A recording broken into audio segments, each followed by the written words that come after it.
یہ مکان بھی نیا ہے ماشاءاللہ سے، صحیح ہے نا، تو اس چاہنے والے نے ایک بڑا مکان بنا لیا جو اس زمانے کے اعتبار سے بڑا تھا، شاید آج کے اعتبار سے وہی چھوٹا ہو جائے، کیونکہ یہ نسبتیں بڑے اور یہ جو بڑا چھوٹا ہے نسبت سے ہوتا، صحیح نا، ہر زمانے میں نسبتیں الگ الگ ہو جائیں گی، بڑا چھوٹا ہو جائے گا. صلی اللہ محمد علیہ محمد.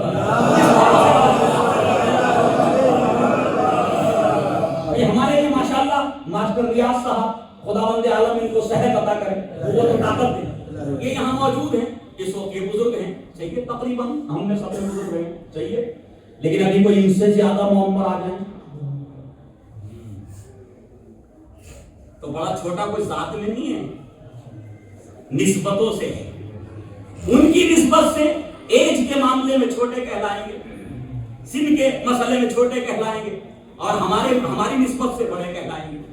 تو عزیزان گرامی، اب وہ مولا کے چاہنے والے نے بصرے میں ایک مکان بنا لیا، اس زمانے کے اعتبار سے بڑا تھا، ہو سکتا ہے 4 کمرے ہوں 5 کمرے ہوں، اس کی ڈیٹیلز نہیں ہے ہمارے پاس، بنا لیا.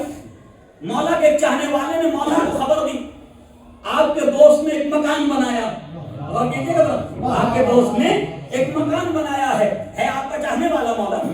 مولا نے یہ نہیں کہا کہ اس مکان کو ڈھا دو، اسے منہدم کر دو، اور کیجیے گا کوئی اسلام اس لیے تھوڑی آیا، انہوں نے کہا کہ مولا نے خط لکھا کہ دیکھو مجھے خبر ملی کہ آپ نے ایک اچھا بڑا مکان بنایا جس کی تمہیں ضرورت نہیں، اتنے بڑے مکان کی تمہیں ضرورت نہیں، لیکن اگر تم چاہو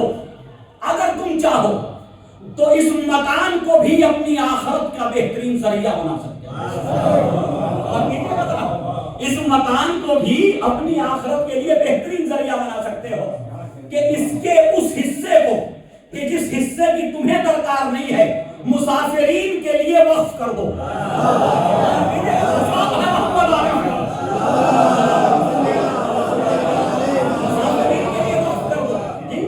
تاکہ مسافرین وہاں ٹھہرے اور تمہیں خدا اجر و ثواب دے. تو ذریعہ بن گیا نا آخرت کے لیے، جی ذریعہ بن گیا انسان کی عاقبت کے لیے. تو یہ طریقہ، لیکن مجھے انصاف سے بتاؤ، ہمارے یہاں بڑے مکان بھی ہیں، چھوٹے بھی ہیں، سبھی طرح کے ہیں، ضرورت سے زیادہ بھی ہیں، ہے یا نہیں ہے؟ لیکن اگر کسی کی شادی ہونے لگے تو کبھی ہم یہ کوشش کرتے بھئی یہاں ٹھہرا دو، شاید یہ آپ کی شادی میری آخرت کے لیے بہتر ہو جائے. صلی محمد علیہ محمد. ہونا چاہیے نہیں ہونا چاہیے. تو عزیزان گرامی میں ذکر کر رہا تھا، ایک بار سب مل کے صلوات پڑھیں محمد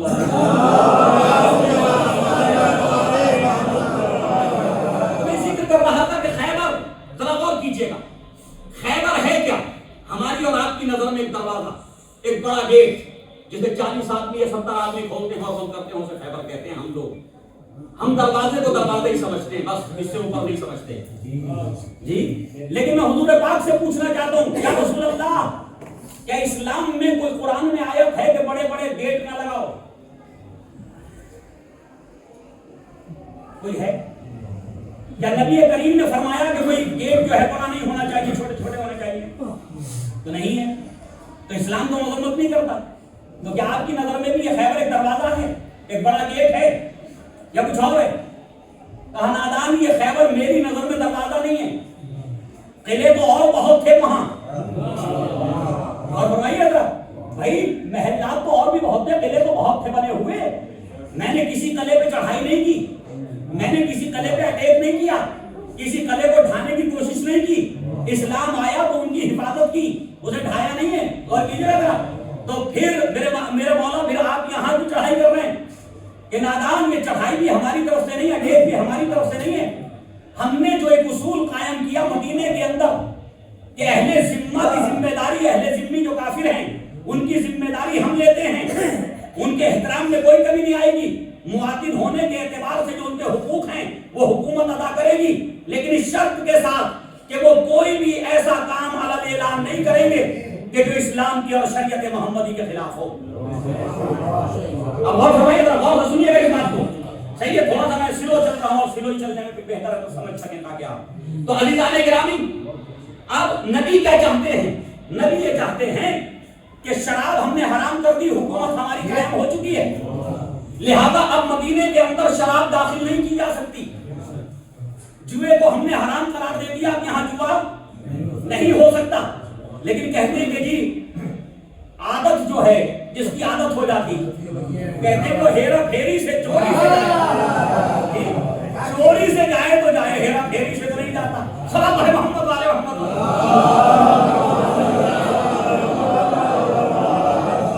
اگر مجھے انصاف سے بتاؤ جب 5ویں آیت یا 4تھی آیت قرآن میں شراب کے خلاف نازل ہوئی 4 مرحلوں میں شراب کو حرام قرار دیا گیا مکمل طریقے سے 4 آیتوں میں ایک کے بعد ایک ایک کے بعد ایک ٹھیک نا. تو جب 4 یا 5ویں مرحلے میں آ کر کے شراب کو مطلقاً حرام قرار دے دیا گیا, اب یہاں وقت نہیں کہ میں اس کی ڈیٹیلز بیان کروں, جب حرام قرار دے دیا گیا تو عزیزان گرامی شراب بہا دی گئی, صحابہ کرام نے شراب پینا چھوڑ دی. یہی ہوا نا نالیوں میں ایسے بہ رہی تھی کہ جیسے موجیں مارتا ہوا سمندر شراب بہ رہی تھی, صحیح نا. لیکن عزیزان گرامی چند دن گزرے تھے پھر اسی مدینے میں شراب کہاں سے آ گئی, ایک سوال پیدا ہوتا ہے یا نہیں ہوتا.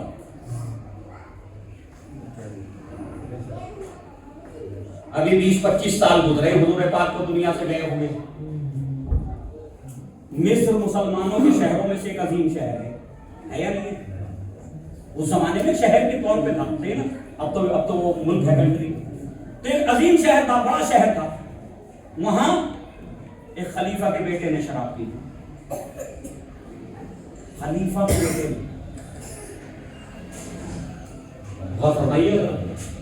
میں پوچھنا چاہتا ہوں حکومت ہماری, حکومت اسلام کی جی, صحابہ کرام حکومت کر رہے ہیں بھائی, جو والی ہے وہ بھی صحابی, اور یہ جناب جو ہیں وہ خلیفہ کے بالکل خاص یعنی اولاد میں اولاد اول. تو ان کے پاس شراب آئی کہاں سے؟ ان کے پاس شراب آئی کہاں سے؟ تو کہیں ویسے ہی تو نظام نہیں ہونے لگا تھا اسلام کا کہ بہار میں شراب بند بھی ہے اور مل بھی رہی ہے.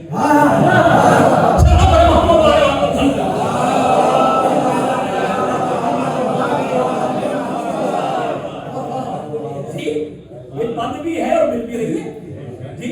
تو اسلام نے حرام بھی کر دی اور مل بھی رہی تھی. اب متفق علیہ فیصلہ ہے علماء کا, ابو شہما نام لکھا تاریخ نے کہ عمرو بن عاص نے سزا دی شراب پینے کی, شراب خوری کی. وہی سزا دی جہاں سب کو دی جاتی تھی, کوڑے مارے. اور جب وہ گھر آیا نا بھائی سزا تو ہو گئی نا, تو اسلام میں سزا تو ایک ہی بار ہے, 2 بار تو نہیں ہے. انہوں نے یہ نہیں پوچھا کہ یہ شراب وہاں پہنچی کہاں سے, یہ نہیں سوال کیا کہ یہ شراب کہاں سے پہنچی. بیٹا جیسے ہی گھر آیا تو غصہ بیٹے پہ اتار دیا. اتنے تازیانے مارے, اتنے کوڑے مارے کہ جب تک مارتے رہے جب تک مر نہ گیا جی. تو عزیزان گرامی ہم پوچھنا چاہتے ہیں ہم کو اتنا غصہ آ کیوں رہا ان کے اوپر. آپ کو یہ پوچھنا چاہیے تھا یہ شراب وہاں آئی کیسے کہ جو میرے گھر تک پہنچ گئی, میرے بیٹے کے گھر تک پہنچ گئی. لیکن وہاں وہ سوال نہیں کیا. کیوں؟ انہیں معلوم تھا یہ سوال چہروں پہ پڑی ہوئی نقابیں اتار دے.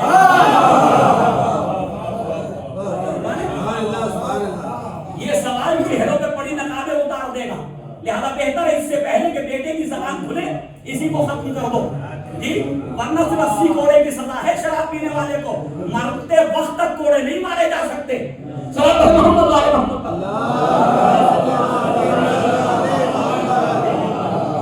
اب وہ اسے جب تک نہ مر گیا تب تک سزا دی. اچھا ایک بات اور پوچھوں کہ اگر ایسا نہ ہوتا جو کچھ ہوا تو مجھے انصاف سے بتاؤ, جب اسی انسان کے خنجر لگا نا, شکم چاک ہو گیا, زخم آیا گہرا جی. اب جو حکیم آیا وہ بڑا عجیب حکمت جاننے والا انسان تھا. آج تک میڈیکل سائنس نے 1400 سال کے بعد بھی یہ فیصلہ نہیں کیا کہ زخم کو شراب بہتر کر سکتی ہے. اور آج تک بھی کسی بڑے سے بڑے ڈاکٹر کے پاس جائیے کہ حضور ان کے بڑا زخم آ گیا ہے, خون رس رہا ہے, تو ان کو کیا شراب پلا دیں زخم بند ہو جائے گا, خون رک جائے گا. کوئی فیصلہ میڈیکل سائنس کا نہیں 1400 سال کے بعد. لیکن وہ حکیم بڑا چالاک ہے, وہ حکیم بڑا چالاک تھا. اس نے نبیذ پلاؤ جی, اس نے کہیں کو نبیذ پلاؤ شاید درد اس سے کچھ افاقہ ہو جائے. وہ بھی جانتا تھا کہ زخم کا درد کم ہے, عادت کا درد زیادہ ہے.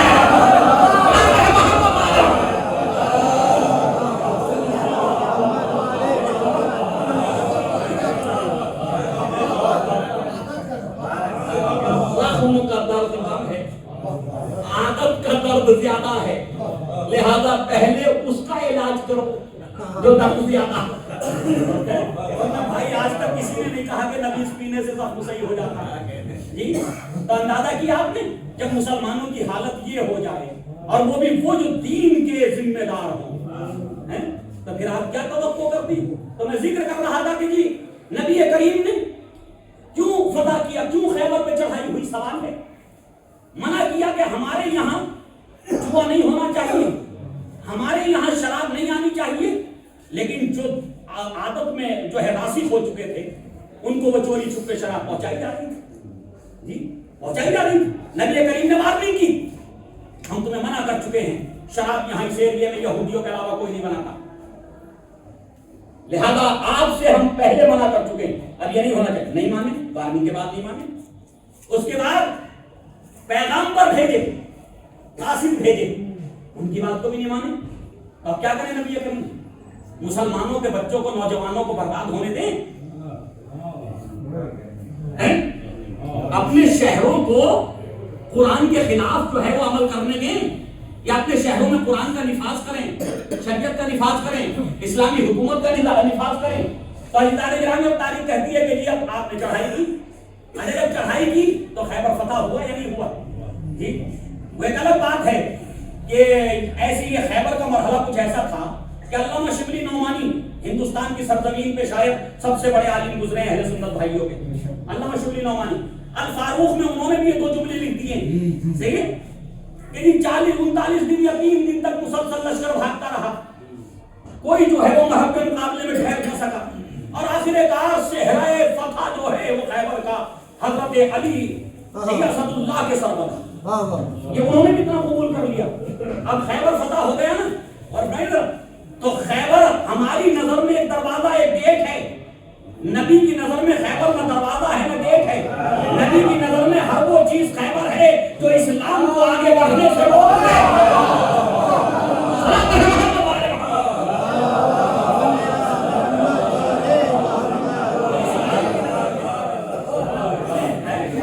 حضور پاک کی نظر میں ہر وہ چیز خیبر ہے جو اسلام کو آگے بڑھنے سے روک دے. جو اسلامی شہروں میں جو ہے وہ کفر اور شرک کو دعوت دے, ہر وہ چیز جو ہے خیبر ہے نبی کی نظر میں جی. اب آپ نے اسے خیبر ہوگا اسے اکھاڑ دو, کیوں؟ جب تک یہ رہے گا اسلام آگے نہیں بڑھے گا. جب تک یہ رہے گا اسلام آگے, اسلام کے خلاف اس قلعے کے اندر سازشیں ہوتی رہیں گی, نوجوانوں کو بگاڑا جاتا رہے گا, یہ سب ہوتا رہے گا. لہذا اسے فتح کرو, یہاں سے ان کی حکومت ختم کرو. تو لہذا وہ سب ہوا. اب میں آپ سے پوچھنا چاہتا ہوں کہ جب نبی اور علی کی نظر میں خیبر وہ ہے جو اسلام کو آگے بڑھنے سے روک دے, عزیزان گرامی یہ 1400 سال پہلے اکھاڑے ہوئے خیبر کو بار بار اکھاڑنے سے اور اس پہ داد و تحسین سے زیادہ بہتر ہوگا کہ اپنے زمانے کے جو خیبر بن کے کھڑے ہو گئے ہیں پہلے ان خیبروں کو اکھاڑو, پہلے ان خیبروں کو اکھاڑو تاکہ پوری امت تک اسلام پہنچ سکے. اب گھر میں خیبر کھڑا اور اس کو اکھاڑنا جو پہلے اکھڑ چکا, گھر میں خیبر کھڑا, بھائی بھائی سے ناراض, بھائی بھائی سے بولنے کو تیار نہیں, 2 فٹ جگہ پہ مقدمہ لڑے بیٹھے, کیس ڈالے بیٹھے عدالت میں, اتنے پیسے کی وہ زمین نہیں جتنا خرچ کر چکے. اتنے پیسے کی وہ زمین نہیں جتنا اس پہ ابھی تک خرچ کر چکے, اور خرچ کس کو کر رہے ہیں؟ بچوں کی پڑھائی سے محروم کر دیا, تعلیم نہ دے سکے, ایجوکیشن نہ دے سکے, بس ناچ کا مسئلہ بنا ہوا ہے, میں چھوڑوں گا نہیں.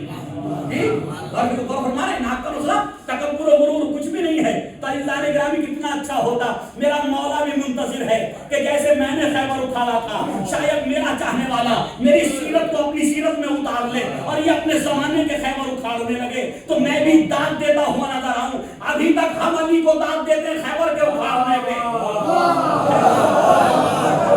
ابھی تک ہم علی کو داد دیتے, مولا کو داد دیتے خیبر کے اکھاڑنے پہ. میرا مولا نجف میں منتظر ہے کہ کوئی اپنے زمانے میں خیبر اکھاڑے تو علی غلام کو دعوت دے.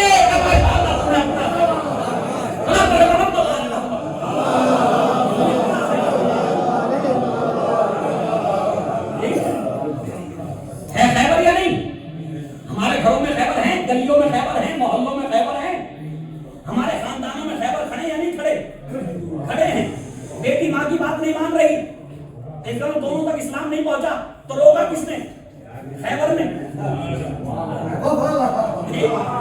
بھائی دونوں تک اسلام نہیں پہنچا تو روکا کس نے؟ خیبر نے. بھائی بھائی سے لڑا بیٹھا تو اگر دونوں تک اسلام دین پہنچ جاتا تو یہ لڑتے اختلاف کرتے ان میں محبتیں ہونی چاہیے تھی. تو یہ محبتیں کس نے پیدا نہیں ہونے دی؟ کس نے پیدا نہیں ہونے دی یہ محبتیں آپس میں؟ یہ الفت کیوں نہیں بڑھی؟ یہ اخوت کیوں آگے نہیں بڑھی؟ خیبر کھڑا ہے نا، خیبر کھڑا. اور عجیب مرحلہ آ گیا.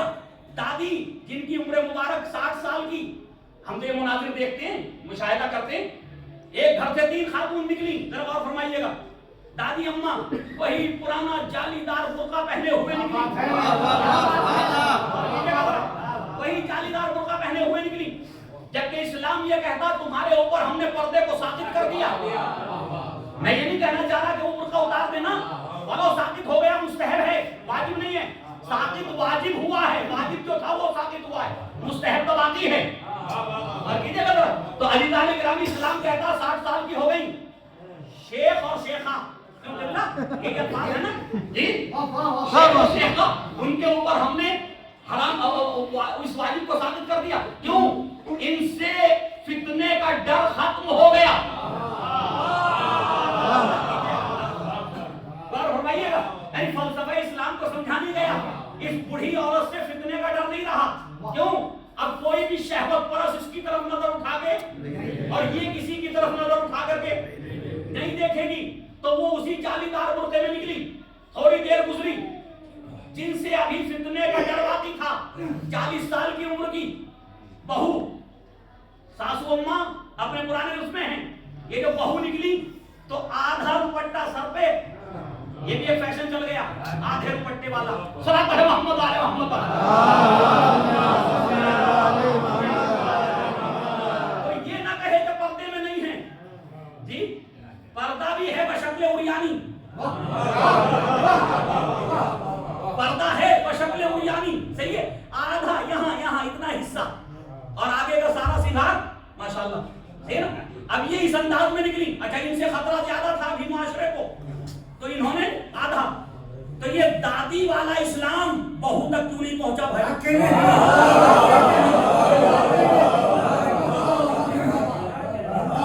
یہ دادی والا اسلام بہو تک کیوں نہیں پہنچا؟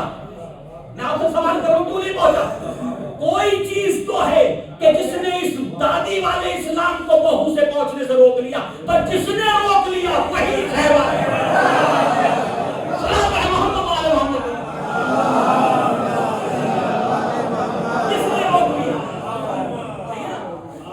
جس نے روک دیا یہ اسلام پہنچنے سے وہی خیبر ہے. تو علی کے چاہنے والوں اس خیبر کو اکھاڑو گے یا نہیں؟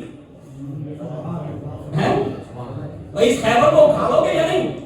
یہ اکھڑے گا نہیں. اسلام فیملی کے ممبروں میں پہنچے گا نہیں، نہیں اکھڑے گا. اسلام پہنچے گا نہیں. یہ ایسا خیبر سنا ہو تو مجھے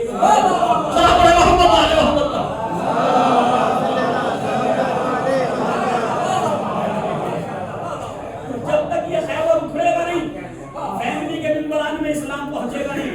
دادی کا اسلام بہو تک نہیں پہنچے گا اور ماں کا اسلام بیٹی تک نہیں پہنچے گا. اب جو بیٹی نکلی عمر مبارک 20 سال کی، دیکھیں کیسے کیسے پامال ہوتا گیا اسلام. دادی کے سر پہ وہی جالی دار برقع، بہو کے سر پہ آتے آتے آدھا دوپٹہ، بیٹی تک آتے آتے اسلام ختم ہو گیا. بیٹی تک آتے آتے اسلام ختم ہو گیا. یعنی اس کا مطلب سارا اسلام 3 نسلوں میں مٹایا جا سکتا اگر مسلمان مٹانے پہ آ جائے.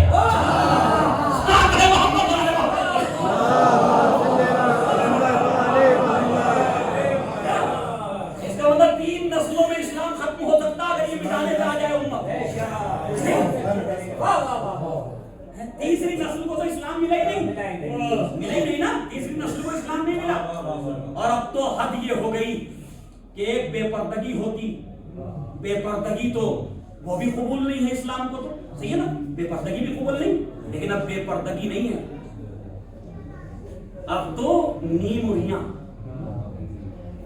شادیوں کے فنکشن دیکھیے، ان کے فنکشن دیکھیے، ان کے پروگرام دیکھیے جو کہتے ہیں شادی میں جہاں دلہا دلہن کو بیٹھا دیا، نہ محرموں کو لا کے کھڑا کر دیا دلہن کے سامنے، صحیح ہے نا؟ پہلی نظر کس کی پڑی؟ نہ محرم کی، ٹھیک یہی ہوا نا؟ اور پھر وہاں پہ وہ گیت وہ چلا دیا قصیدہ، علی کے ساتھ ہے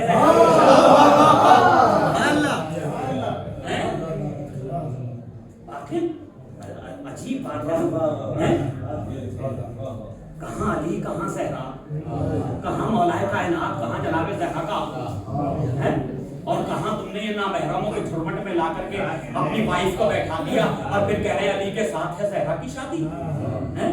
مولا کائنات اور جناب زہرا بھی سوچتے ہوں گے ان سے اچھے تو وہ یہودی تھے کہ جنہوں نے مجھے بلانے کے لیے کم سے کم اسلام کا کچھ تو اہتمام کیا تھا۔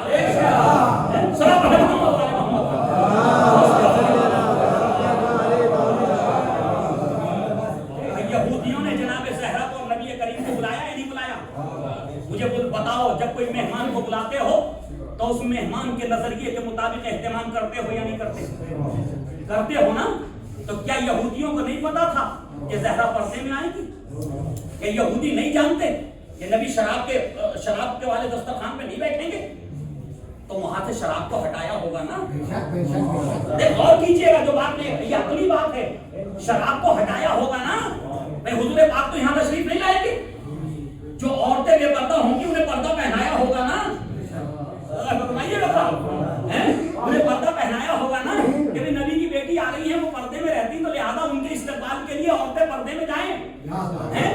اللہ ہے وہ یہودی تھا کہ اسے اتنا تو خیال تھا کہ زہرا کو بلا رہا ہوں تو کم سے کم ان کے شان کے مطابق اہتمام کروں، یہاں تو زہرا کا غلام شادی کر رہا ہے، اسے یہ بھی پتا نہیں کہ زہرا کہاں آتی ہے کہاں نہیں آتی۔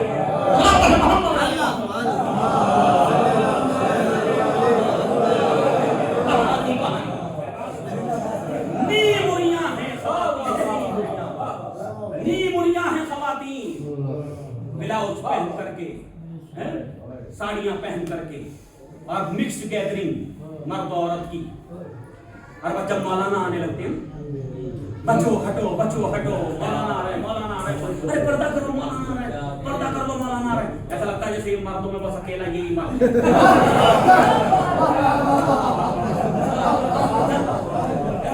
مولوی مرد ہے، باقی سارے بچارے ایسے زنانے گھوم رہے ہیں، صاحب ہے محمد والے محمد۔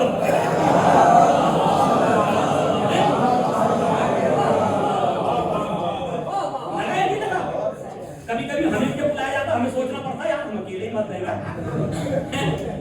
یہاں کسی کو نہیں کہا گیا ہٹو بچو، سب جو ہیں ایسی گھوم رہے ہیں ایک دوسرے کے ساتھ شیئرنگ کر رہے ہیں، یہ وہ لا کے دے رہے ہیں وہ لا کے دے رہے ہیں، اور ہم جیسی آئے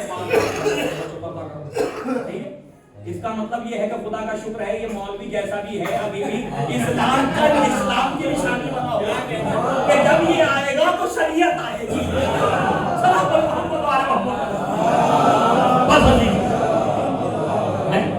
جب یہ آئے گا تو شریعت آئے گی، جب یہ آئے گا تو اسلام آئے گا، ایسے ہی ہوگا نا؟ عزیزان گرامی اس بات کو ختم کر رہا ہوں، مجھے معلوم ہے دامن وقت پہ گنجائش نہیں، بہت ٹائم ہو گیا، بس ذرا ایک بات سن لیجیے، آپ میں ابھی کروڑوں میں جانے لگی شادیاں، آپ کی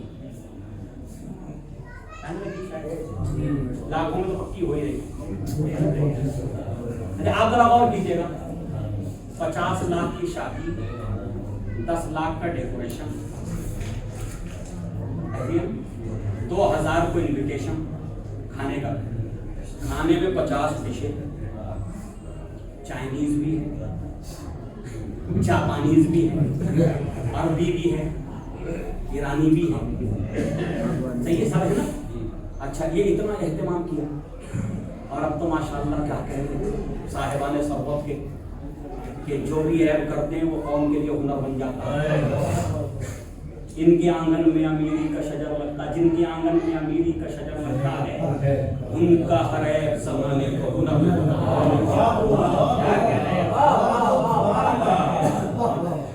کوئی بہت ناراض نہ ہو، جن کے آنگن میں امیری کا شجر لگتا ہے ان کا ہر عیب زمانے کو ہنر بنتا ہے۔ اب انہوں نے 50 قسم کی ڈشیں بنا دی،